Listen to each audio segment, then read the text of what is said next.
वाचन वाटा या चॅनलला नक्की सबस्क्राईब करा आणि शेजारीच असणाऱ्या बेल आयकॉनवरती क्लिक करून नवनवीन व्हिडिओंचे नोटिफिकेशन मिळवा.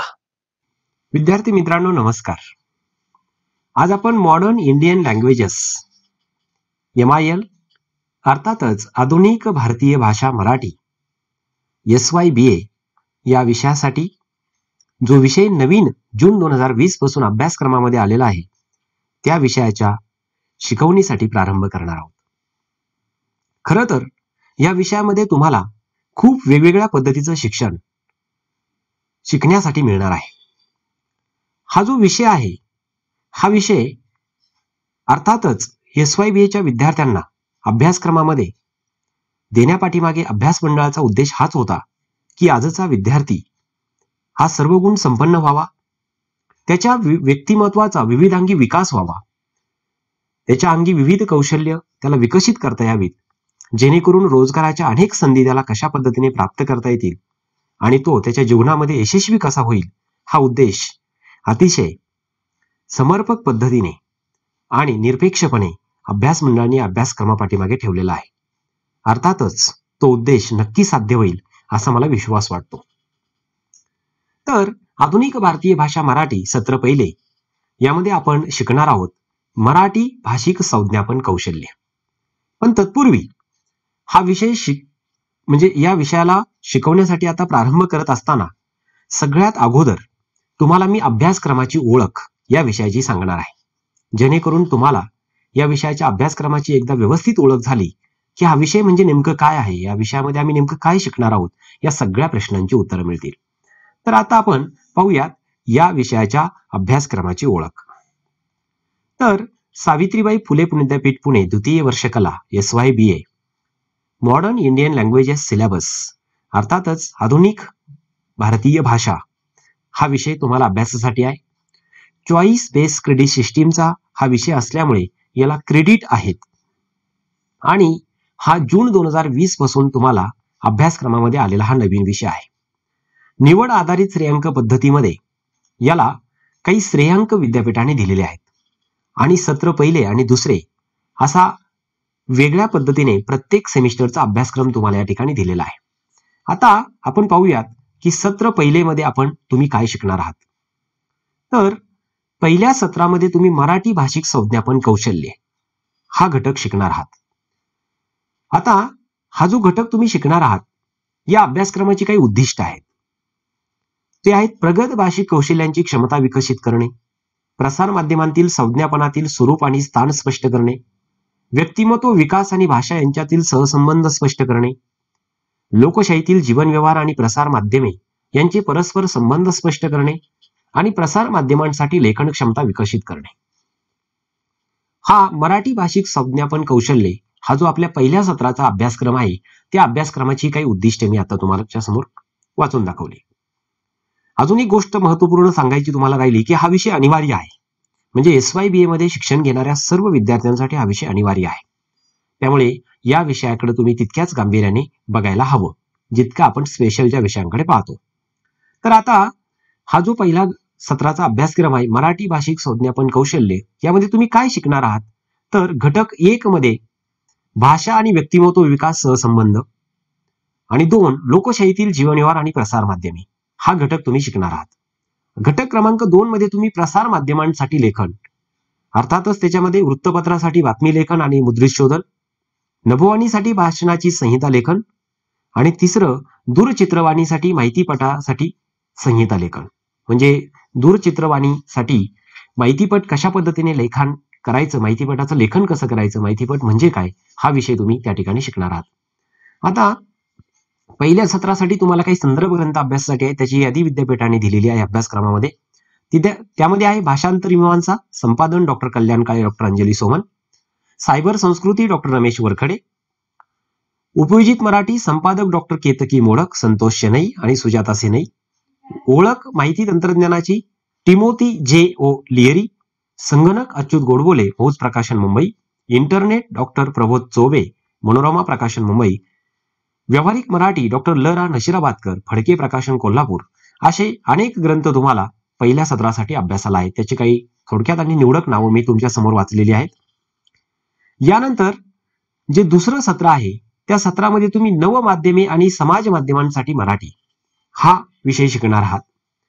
त्याही विषयाच्या संदर्भातली काही म्हणजे हा जो घटक तुम्ही शिकणार आहात त्या घटकाची काही उद्दिष्टे, संज्ञापनातील नवमाध्यमे आणि समाज माध्यमांचे स्वरूप आणि स्थान स्पष्ट करणे, भाषा, जीवनव्यवहार आणि नवमाध्यमे समाज माध्यमांचे परस्पर संबंध स्पष्ट करणे, नवमाध्यमे आणि समाज माध्यमांसाठी लेखन क्षमता विकसित करणे, नवमाध्यमे आणि समाज माध्यमांविषयक साक्षरता निर्माण करणे, नवमाध्यमे आणि समाज माध्यमांचा वापर आणि परिणाम याबद्दल चर्चा करणे.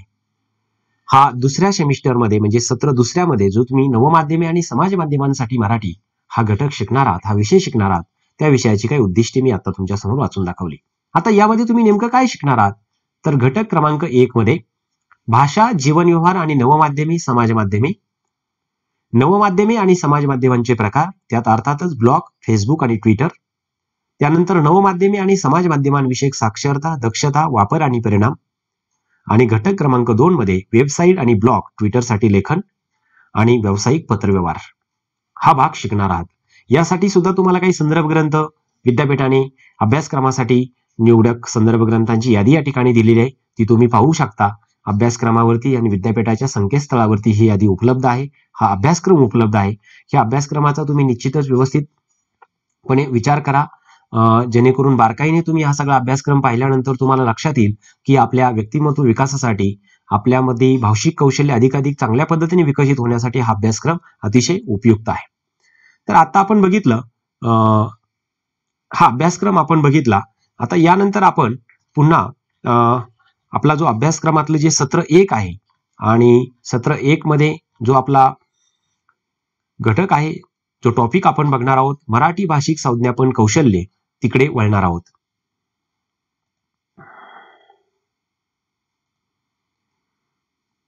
तर अभ्यासक्रमाची ओळख झाल्यानंतर आता आपण आपल्या पहिल्या सत्रातील अभ्यासक्रमाकडे आलेलो आहोत. तर त्यातला आपला पहिलाच टॉपिक आहे घटक क्रमांक 1, तो आहे भाषा आणि व्यक्तिमत्व विकास सहसंबंध. भाषा हा आपल्या सगळ्यांच्या परिचित असणारा विषय, कारण भाषेशिवाय आपण संवादच करू शकत नाही. त्यामुळे भाषा हा आपल्या जीवनाचा अविभाज्य घटक आहे. तर नेमकं काय आहे भाषा आणि व्यक्तिमत्व विकास सहसंबंध ते आता आपण या ठिकाणी बघणार आहोत. भाषा हे मानवी जीवनाचे अविभाज्य अंग आहे. भाषा ही पृथ्वी तलावरील समस्त मानवजातीची भावनिक, सांस्कृतिक आणि शैक्षणिक गरज आहे. भाषेद्वारेच मन, भावना आणि विचारांचे संदेशवहन, आदान प्रदान होत असते. तर भाषा आणि व्यक्तिमत्व विकास सहसंबंध नेमकं काय आहे ते आता आपण बघणार आहोत. भाषा म्हणजे केवळ शब्द नव्हे, तर भाषा म्हणजे भाव होय. भाषा हे जीवनाचे अविभाज्य अंग आहे. भाषा ही पृथ्वी तलावरील समस्त मानवजातीची भावनिक, सांस्कृतिक आणि शैक्षणिक गरज आहे. भाषेद्वारेच मन, भावना आणि विचारांचे संदेशवहन, आदान प्रदान होत असते.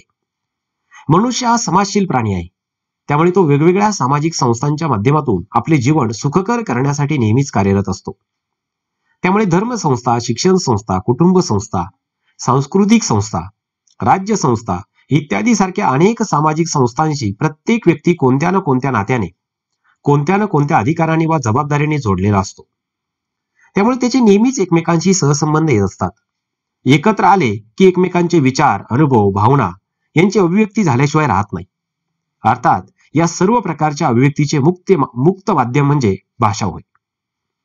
म्हणून मानवी जीवनातील भाषेचे स्थान हे निश्चितच अपरिहार्य आहे हे आपल्याला सांगता येईल. अन्न, वस्त्र आणि निवारा या जशा मानवाच्या मूलभूत गरजा आहेत, त्याहीपेक्षा अधिक महत्वाची आणि मूलभूत गरज म्हणजे भाषा होय, असे म्हटल्यास वावगे ठरू नये. कारण भाषेद्वारेच मानवी मनातील विचार, अभिप्राय, भावभावना दुसऱ्यापर्यंत पोहोचवता येतात. कारण अशा प्रकारच्या भाषिक देवाणघेवाणीशिवाय कोणत्याही प्रकारचे सामाजिक व्यवहार होणे शक्य नाही. आज काळ बदलला. जागतिकीकरण, खाजगीकरण आणि उदारीकरणाच्या रेट्यात स्थलकाल सापेक्ष अनेक घटकांमध्ये बदल, परिवर्तन घडून आलेले आहेत. असे असले तरी नव्याचा स्वीकार आणि जुन्याचा नकार या विचारांनी कुणीही स्वभाषेचा त्याग केल्याचे उदाहरण म्हणून आपल्याला सांगता येणार नाही. अर्थातच आजच्या प्रगत मानवी जीवनाकडे पाहताना भाषाहीन समाजाची कल्पना करणे देखील केवळ अशक्य आहे. मानवी जीवनाच्या प्रत्येक क्षेत्रात भाषा ही अपरिहार्य आहे. प्रत्येक समाजाची स्वतंत्र अशी अभिव्यक्ती माध्यम म्हणजे त्या समाजाची भाषा होय. त्यामुळे प्रत्येक भाषा हीच एक स्वायत्त सामाजिक संस्था आहे. तिला मोठा इतिहासही आहे. भाषा ही सामाजिक संस्था असल्यामुळे त्या विशिष्ट समाजाकडून ती बोलली जाते. भाषा म्हणजे नेमके काय असा विचार केल्यास भाषेच्या काही अभ्यासकांनी भाषेच्या नेमक्या आणि सुटसुटीत व्याख्या केलेल्या आहेत. त्या आधारे आपल्याला भाषेचे नेमके स्वरूप समजणे निश्चितच सोपे जाईल. तर आपण बघितलं भाषा आणि व्यक्तिमत्व विकास सहसंबंध नेमका काय आहे. आता आपण बघणार आहोत भाषेच्या व्याख्या, म्हणजे भाषेच्या व्याख्या नेमक्या काय आहेत, भाषा नेमकं कशाला म्हणतात ते आता आपण सविस्तरपणे बघणार आहोत. पहिली व्याख्या आहे मानवी संदेशनाची मौखिक अथवा लिखित पद्धती म्हणजे भाषा होय. दुसरी व्याख्या आहे भाषा म्हणजे केवळ शब्द नसून मनातील भाव समोरच्यापर्यंत पोहोचविण्याचे माध्यम म्हणजे भाषा होय. आणि तिसरी एक व्याख्या आहे मानवी मुख यंत्रणेतून निर्माण झालेली ध्वनी चिन्हांनी युक्त असलेली यादृच्छिक संकेत व्यवस्था म्हणजे भाषा होय. अशा एकच आशय प्रतीत करणाऱ्या अनेक व्याख्यांतून आपल्याला भाषा ही संज्ञा स्पष्ट करता येते. अर्थात भाषा म्हणजे केवळ बोलणे नव्हे, तर भाषा ही त्याही पलीकडची व्यापक गोष्ट आहे. भाषा ही विविध प्रकारांनी मानवी जीवनाच्या सर्व अंगांना व्यापून असलेली गोष्ट असल्यामुळे तिच्याकडे पाहण्याचा प्रत्येकाचा वेगवेगळा दृष्टिकोन संभवतो. पण भाषा ही एक अशी संकेत व्यवस्था की ज्यामुळे मानवी मनातील भावभावना, विचार, कल्पना ध्वनींच्या, रंगाच्या, संकेतांच्या, ध्वनीच्या किंवा चित्रांच्या माध्यमातून अभिव्यक्त करता येते आणि आपले म्हणणे दुसऱ्यापर्यंत पोहोचवता येते. भाषेमुळेच प्रत्येक व्यक्ती व्यावहारिक जीवनामध्ये यशस्वीपणे जीवनव्यवहार करू शकतो. त्यासाठी तो वेळेनुसार अभिव्यक्तीचे माध्यम बदलत असला तरीही त्या इतर अभिव्यक्ती माध्यमांच्या मर्यादा विचारात घेता ध्वनींच्या माध्यमातून होणाऱ्या भाषिक आदानप्रदानामुळे मानवी जीवनव्यवहाराला व्यापकता आणि परिपूर्णता प्राप्त होते. अर्थात प्रत्येक भाषा ही त्या लोकसमूहाच्या दृष्टीने जगातील महत्वपूर्ण भाषा आहे. त्यामुळे प्रत्येक व्यक्तीच्या जीवनात भाषेचे स्थान हे अनन्यसाधारण असे आहे, यात शंकाच नाही. भाषेद्वारेच प्रत्येक व्यक्तीचा सर्वांगीण विकास साधला जातो. भाषेमुळेच व्यक्तीची स्वतंत्र अथवा नाविन्यपूर्ण ओळख निर्माण होण्यास मदत होते. कोणत्याही व्यक्तीची स्वभाव वैशिष्ट्ये, प्रादेशिक भेद अथवा प्रादेशिक वैशिष्ट्ये, त्याचे जीवन जगण्याची रीत, तऱ्हा, व्यक्तीचे सामाजिक, सांस्कृतिक आणि शैक्षणिक पर्यावरण जाणून घ्यायचे असेल तर भाषा हे एकमेव असे प्रभावी माध्यम आहे की ज्या आधारे प्रत्येक व्यक्तीची ओळख जाणून घेणे सहज शक्य आहे. कारण प्रत्येक व्यक्तीच्या व्यक्तिमत्वावर भाषेचा मोठा प्रभाव असतो. किंबहुना भाषेद्वारेच व्यक्तीचे व्यक्तिमत्व आकार घेत असते. म्हणून भाषा आणि व्यक्तिमत्व यांचा सहसंबंध विचारात घेणे तितकेच महत्वाचे आहे. आता आपण थोडंसं पुढे जाऊयात. पुढचा जो आपला भाग आहे तो भाषा आणि व्यक्तिमत्व यांचा सहसंबंध नेमका कसा आहे ते आता आपण बघणार आहोत. भाषा आणि समाज यांचे एकमेकांशी असणारे नाते हे परस्परावलंबी किंबहुना परस्पर पूरक आहे. त्यामुळे समाज आणि भाषा यांचे नाते हे नाण्याच्या दोन्ही बाजूंप्रमाणे आहे. जसा समाज असेल त्यानुसार भाषा असते आणि जशी भाषा असेल तसा समाज निर्माण होतो. जेव्हा जेव्हा समाजातील सर्व स्तरांमध्ये अनावधानाने अथवा जाणीवपूर्वक काही बदल होतात तेव्हा तेव्हा त्या समाजातील भाषा या घटकांमध्ये देखील बदल होत असतात. बऱ्याचदा दैनंदिन जीवनव्यवहारात जुने शब्द हद्दपार होतात आणि त्यांची जागा नवीन शब्द घेतात. बऱ्याचदा परभाषेतील शब्दांचाही व्यक्ती अथवा समाजानुरूप स्वीकार होत असतो व त्यानुसार भाषेची नवनवीन रूपे पुढे येत असतात. त्यातूनच नवीन म्हणी व वाक्प्रचार तयार होत असतात. शैक्षणिक वातावरणानुसारही भाषेमध्ये उपयोजन होणाऱ्या शब्दांमध्ये बदल होत असतो. भाषेद्वारे सांस्कृतिक संक्रमण होत असते. भाषेमार्फतच पिढ्यानपिढ्यांपासून चालत आलेले सांस्कृतिक संचित पुढच्या पिढीकडे हस्तांतरित केले जाते. लोकजीवन समृद्ध करणाऱ्या लोकवाङ्मयाचे वहनही केवळ मौखिक परंपरेने अर्थातच भाषेच्या माध्यमातून होत असते. त्यानुसारच माणसाच्या व्यक्तिमत्वाचा सर्वांगीण विकास होत असतो. भाषेमुळेच माणसाला त्या समाजात आपले अस्तित्व सिद्ध करता येते. व्यक्तीचे व्यक्तिमत्व साकार होत असताना बाह्य घटकांचा विचार जितक्या प्रभावीपणे केला जातो त्यापेक्षा 1000 पटीने जास्त आणि प्राधान्याने त्याच्या भाषेचा विचार होतो. बोलणारा प्राणी म्हणून सजीव सृष्टीमध्ये मनुष्याची जी वेगळी ओळख आहे ती केवळ त्याच्या भाषेमुळेच. त्यामुळे त्याच्या भाषेचा आणि व्यक्तिमत्व जडणघडणीचा सहसंबंध हा अनन्यसाधारण असा आहे. विविध रूढी, परंपरा, रीतिरिवाज, आचार विचार, नीतिमूल्यांनी युक्त असणाऱ्या समाजाला जोडणारा धागा म्हणून भाषेचे कार्य वादातीत आहे. त्यामुळे समाजात घडणारे परिवर्तनही भाषेतूनच प्रगट होते. भाषा ही व्यक्तीच्या व्यक्तिमत्व विकासात प्रगतीची दिशा दाखवणारी मार्गदर्शिका ठरते. भाषा हीच माणसाच्या अस्तित्वाची खूण असल्यामुळे भाषेवरूनच माणसाचा आर्थिक, सामाजिक, प्रादेशिक आणि शैक्षणिक स्तर ओळखता येतो. भाषा ही माणसाच्या जगण्याचा आणि जीवन व्यवहाराचा केंद्रवर्ती गाभा असल्यामुळे व्यक्तिमत्वाच्या जडणघडणीत भाषेची भूमिका नेहमीच महत्वपूर्ण ठरत आलेली आहे. संज्ञापन हे भाषेचे मुख्य कार्य आहे, कारण भाषा मानवी जीवनाचा अपरिहार्य भाग आहे. अर्थात भाषा हे केवळ विचार विनिमयाचे साधन नसून विचार करण्याचेही साधन आहे. त्यामुळे प्रत्येक व्यक्तीला आपल्या व्यक्तिमत्वाचा बहुआयामी विकास करण्यासाठी ज्ञाननिर्मिती, ज्ञान संरक्षण आणि ज्ञान संवर्धन करण्यासाठी भाषेची भूमिका महत्वपूर्ण ठरते. त्याच्यातील ज्ञानोपासनेमुळे माणूस हा इतर प्राण्यांपासून वेगळा ठरतो, तेही केवळ भाषेमुळेच. या संदर्भात भाषा विज्ञान ग्रंथामध्ये फार मार्मिक विवेचन केलेले आहे. ते असे: भाषेमुळे प्राणी जगतापासून माणसाचे वेगळेपण दिसून येते. मानवी समूह जीवन व संस्कृतीचे जे अनन्यसाधारण नाते आहे ते जोडण्याचे आणि टिकवण्याचे काम केवळ भाषेद्वारे साधले जाते. शिक्षण, धर्मकारण, समाजकारण, राजकारण, इतिहास, भूगोल, भौतिकशास्त्र ही सारी समाजाच्या संस्कृतीची महत्वाची अंगे प्रत्येक व्यक्तीच्या जीवनात महत्वपूर्ण स्थान ठेवून असतात आणि त्यांचे जतन भाषा करीत असते. भाषा ही बोली स्वरूपात असली काय किंवा लिखित स्वरूपात असली काय, ज्ञान सुरक्षित ठेवण्याचे तसेच संवर्धन करण्याचे काम भाषाच करते आणि भाषेमुळेच मानवी जीवनाला परिपूर्णता लाभते. भाषेद्वारेच ज्ञानाचा वारसा एका पिढीकडून दुसऱ्या पिढीकडे जात असतो. म्हणूनच भाषेखेरीज मानवी संस्कृतीची कल्पना करता येत नाही.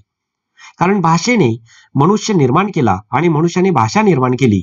त्यामुळेच या मानवाच्या व्यवहार पूर्ततेसाठी आणि व्यवहार सुकरतेसाठी भाषा हेच प्रमुख साधन आहे. आपल्या मनातील भाव इतरांना कळविणारे आणि व्यक्ती भिन्नत्वाला मूर्त रूप देणारे भाषा हे सामाजिक विनिमयाचे साधन आहे. समाज व्यवहारातील प्रत्येक पातळीवर भाषा वेगवेगळ्या पद्धतीने वापरली जाते. म्हणून तर मानवी जीवनाच्या विविध पैलूंना आकार प्राप्त होतो. या विवेचनातून आपल्याला भाषा आणि मानवी जीवनाचे असलेले अतूट नाते लक्षात येते.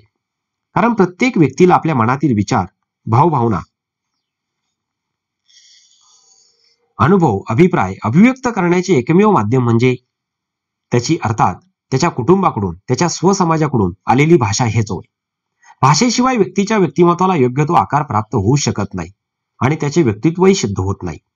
विविध अनुभवांच्या माध्यमातून माणसाचे व्यक्तिमत्व आकार घेत असते. व्यक्तीच्या राहण्या बोलण्याचा, वागण्या चालणाऱ्या तऱ्हा, रीती ह्या केवळ त्याच्यावर झालेले संस्कार, झालेल्या भाषेमुळेच विकसित होत असतात. भाषेद्वारेच व्यक्तीचा सर्वांगीण स्तर विचारात घेतला जाऊन त्याचे सामाजिक स्थान ठरते व त्या ठरलेल्या स्थानावरून त्याच्या आयुष्याचे स्वरूप निश्चित होते. म्हणून असे म्हणता येईल की मानवी जीवनाचे स्वरूप निश्चित करण्याचे सूत्र हे त्याच्या भाषेमध्ये गुंफलेले असते. तर अशा पद्धतीने आपण भाषा आणि व्यक्तिमत्व यांचा सहसंबंध हा सविस्तरपणे बघितला की भाषा व्यक्तीच्या व्यक्तिमत्वाला किती वेगवेगळ्या पद्धतीने आकार देते किंवा एकूणच व्यक्तीचं व्यक्तिमत्व हे भाषेतूनच प्रगट होत असतं. खरं तर आपण म्हणतो की एखादा मनुष्य आपल्याला भेटल्यानंतर तो कसा बोलतो, त्याचे शब्द कसे होते, त्याच्या बोलण्याची लकब कशी होती, त्याच्या बोलण्याचे संदर्भ काय होते, यावरूनच त्याची ओळख पडते. अगदी तसं खरं आहे. आता आपण थांबणार आहोत आणि पुढच्या लेक्चरला हा जो अभ्यासक्रम आहे आपला, त्यातला जो पहिला घटक आहे संज्ञापन कौशल्य, भाषिक संज्ञापन कौशल्य, त्यातीलच पुढच्या घटकाची सविस्तरपणे ओळख करून घेणार आहोत. आता आपण या ठिकाणी थांबूयात. धन्यवाद.